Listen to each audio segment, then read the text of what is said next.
Welcome to Via the Grapevine, brought to you by Tony DaCosta of Liquor City Claremont, and offering you the chance to learn more about wine, the masters behind them, and even which wines to collect.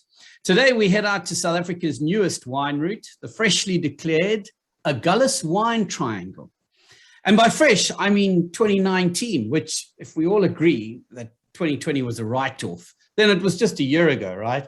The word triangle may elicit fear in your mind, especially if you were at the obtuse isosceles in class, wondering if you'd ever have the courage to talk to the acute scalene. Or maybe you're genuinely afraid of the Bermuda Triangle. For me, hearing of the Agulhas Wine Triangle elicits intrigue. It evokes thoughts of stormy seas and shipwrecks, whilst being tempered by the word wine. So, to find out if you have any reason to fear never returning from this wine region, decided to chat to its project manager, André Morgenthal, a name that should be familiar to you if you're a fine wine, old vine fan. He's not only passionate about old vines, but also sharing South Africa's new wine frontier. Warm welcome to you, André. Thanks, Guy. Thank you very much. Would you mind sharing with us off the bat the geographical parameters of this Agulhas Wine Triangle? Where is it exactly? It's the southernmost vineyards we have in South Africa or on our continent. The left-hand top corner is close to Gansbaai and Bermuda. And then the top right-hand corner is Malgas and Baffeljags. And then down in the bottom corner is Elim. Close to Gullah. Okay. And so while it geographically forms a triangle, an obtuse one at that, perhaps, was there an intention behind the name to evoke mystique in the minds of wine lovers? Because, I mean, of course, you could have just named it the Agulhas Wine Region. There's a lot of stories woven into the history of the region. It dates back to the early explorers, whether it was the Sun or then the Portuguese. So some of our wines, names and stories relate to shipwrecks and people that were involved in the exploration of the region and passing by, in the early times. So it's got to do with sailing and sailing by the stars, so you. Yes. Yeah, so it's a mystical story to do with history and exploration and navigating yourself in what's quite an unknown territory. Because as you said, it's very young. Nobody ever thought of planting grapes there. Who was the motivation behind declaring the new region? Well, when I was still with Wines of South Africa, I fell in love with the area, but I also I fell in love. I've been going on holiday there for many, many years. So I love that coastline. I love the people. And I tried to motivate them to start a region because they were missing out on a lot of opportunities compared to other wine routes that are officiated and they sit on organizations where opportunities come by. But they're always too small. There are 2-3 wineries with cellar door. And then when Bruce Jack gave up his corporate life, he went back to his family farm in Napier called The Drift. And him and I started talking. And he got a few guys together and we established the triangle. Okay, so it's yourself and Bruce Jack that are kind of the founders of this wine triangle. You've mentioned a couple of names in defining the shape of the triangle, but would you mind kind of just sharing with us who the wineries are exactly that constitute this new triangle region? Yeah, so if we go back to the map, top left-hand corner in Gansbaai is Lowmont, which is one of the first plantings of vineyards out in that region.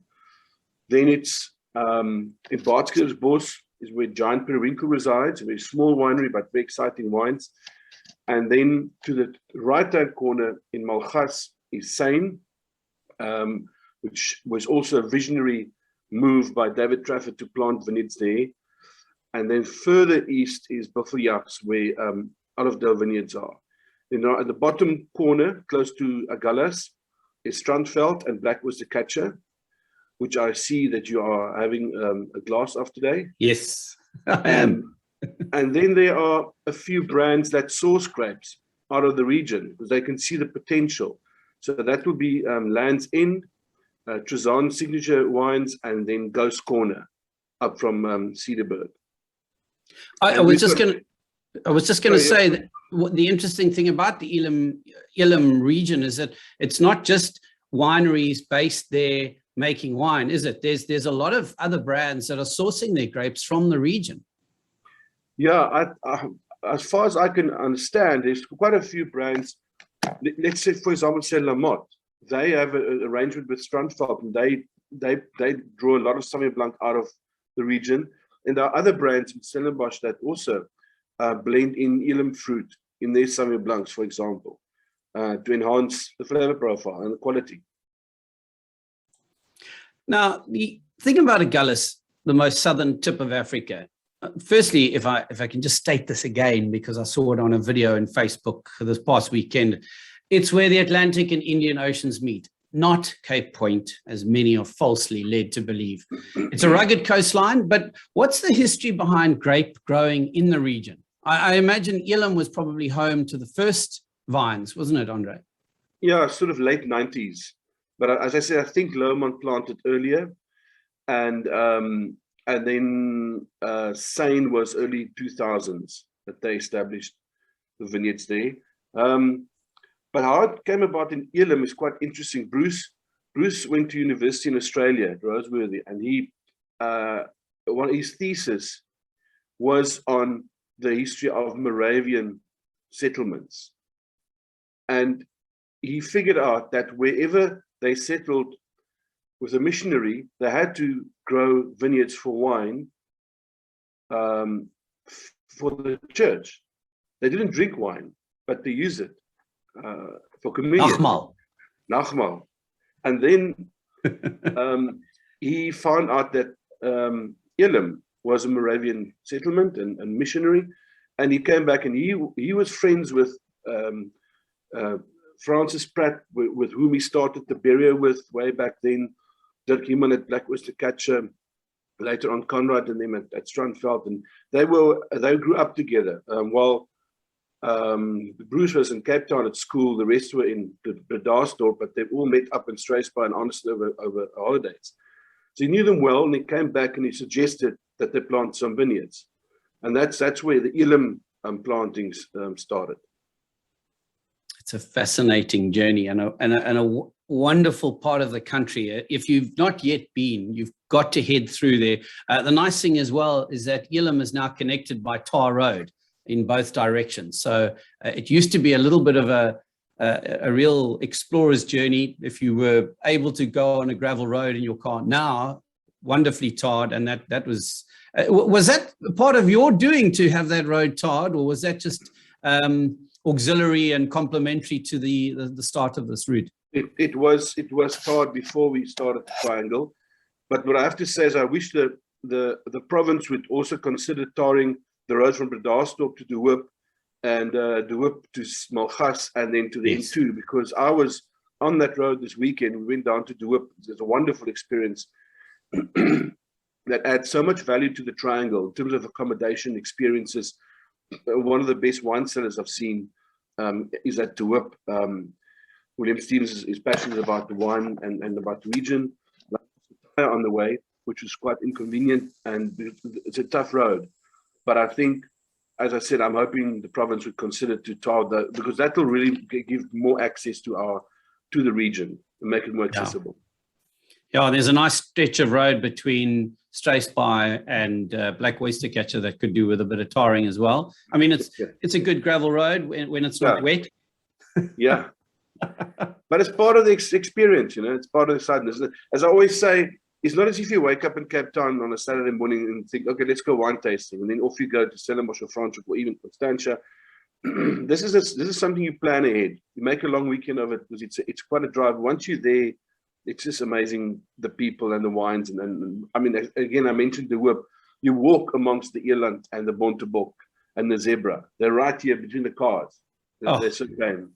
Beautiful. You sit in Bry in the evening, and there's a group of animals sleeping just out beyond the wall of your cottage. That's phenomenal. And I imagine at night as well, a triangle of stars above the region. You can pinpoint. It depends on the amount of Sauvignon Blanc. Yeah, there's Le Monde, and then over there, you could really baffle people with renaming the stars out there. Let's talk from the stars to the planet. Let's talk a little bit about climate and terroir now. There's a large range of soil types out there, aren't there, Andre? There really are. Yeah, there's mainly three types. The ferrocrete, the iron, that's the one. The iron soil is one. Quartzite is that one, and then shale. That's the main groups, and then some sandstone as well. And then combined with that is our climate. You know, the wind blows 362 days a year. It's got a huge effect on the growth of the vineyards, how they react to the wind. It's the region with thicker leaves than other regions because of the wind, shorter nodes. So the wind gives them quite a battering. That also brings down the yield, so lower yields, but concentrated fruit. And of course, if you plant rows are in the correct direction, aligned with the wind, it also helps to dry out the vineyard to prevent fungal development because of the humidity and the proximity to the ocean. It's an interesting area to visit if you're learning about climate and terroir, because the winemakers there certainly seem to be on top of, the viticulturalists seem to be on top of things, and they'll explain it to you very nicely. What blew me away at a recent visit to Le Monde, facilitated by yourself, thank you, Andre, appreciate that, was that while we were tasting through their wines, I could literally define, and this is the first time it's ever happened to me, define which soil type my palate preferred. Specifically, we tasted the 2020 Sugarbush Single Vineyard Sauvignon Blanc, and they said that's over there, and then they show you, and the 2020 Pincushion Single Vineyard Sauvignon Blanc. And the Sugarbush Sauvignon emanates from the fine kaolin clay soils, whilst the Pincushion came from sandy loam soils. Yeah. And it was fascinating. My palate absolutely preferred the clay soil Sauvignon. And so the Sugarbush was my favorite. And that even transferred across to the Syrah wines for me. Yes. So yeah, incredible tasting experience to have that and be able to look across, see the two vineyards and taste and decide for yourself. And it really is personal. I mean, there were other people with us that didn't agree with my personal preference. So there's also, apart from the three soil types I mentioned, which mainly which prevails in most of the parts of the triangle. If you go to Malgas, I mean, there are soil types there that they have to name that we haven't seen. They haven't planted grapes on those soil types, and also at Befoulias, at Olivedale Vineyards. What David tells us at Seine, when he was there on a weekend with his wife at Malgas, and they took a drive around. They saw this farm for sale. I had a look, and the soil type that he saw there reminded him of what he's seen in Châteauneuf-de-Pape and the Douro, and with the river there. And he phoned his business partner and said, let's buy the farm and try something different. And then they planted varieties that's totally different from what you see down in Elim. Trincadero, Touriga Nacional, Shiraz, Chenin, and they're experimenting with other Mediterranean varieties, making some what many people say insane wines. Yeah, insane. Excuse the pun. You know, we're talking about it as if everything's rosy. I know you're not necessarily making wine yourself out there, but I'm sure in conversations with the winemakers, you've elicited the answer to this question. What are some of the challenges of producing wines in the area? I would say the wind and the climate are both positives and negatives, and you have to farm along with nature, understand nature. You know, these guys are mostly farmers, wheat, sheep, cattle farmers. So they understand the environment, and you have to manage your vineyards in accordance to that. So there are challenges, as I said, with wind. The soils are poor, the soils are shallow. It's tough to settle a vineyard. So that's also not easy. I think that's mainly the issue is actual, some of the elements that is a positive is also a challenge. And you're far away from stuff, you have to drive far to get something. So it's in the beginning, when Seine was established, that they took the grapes to Stellenbosch, to each farm in Stellenbosch at the Trafford. Now they've got a cellar there, and Charla makes the wine. So yeah, I think distance as well. Got you. Today I'm sipping on the Black Oyster Catcher, which I believe you are too. New release 2021 Sauvignon Blanc. Wow. Unbelievable nose. So fragrant, so captivating, and not in any way traditional in its, when I say traditional, I think a lot of people think green notes when they think of Sauvignon Blanc. And for me, it can sometimes be off-putting, but this one is just really offering up incredible fruit. And we were lucky enough to buy a bottle because they weren't for sale a few weeks ago. But Dirk's daughter, Jeanette, fortunately has quite a rubber arm. And so we were able to purchase just 2 or 3 bottles. I believe you were able to get yourself a couple of cases because now it's been released, eh? Yeah, no, that's beautiful. And I love the flintiness on the wine. Yeah. We also need to, there's a lovely flintiness that comes through. Yeah. And I think definitely it's one of the best Sauvignon from Dirk. Definitely. But you should taste the rest of the Sauvignon and Semillon blends as well, from the region, also by the other brands. Like Trizan's work is unbelievable, what she does with the fruit from that region. It's same with Ghost Corner. Yeah, I've got this that I'm going to be tasting sometime soon. That's Bruce Jack's Sauvignon Blanc 2019 there that I've been holding on to. But the Bruce Jack range is not all from the region. Oh, really? The brand is called The Drift, the farm, and that range is the grapes from the region. And he's also got some interesting Portuguese and Mediterranean varieties that he plays with, like Barbera. It's Italian. Yeah.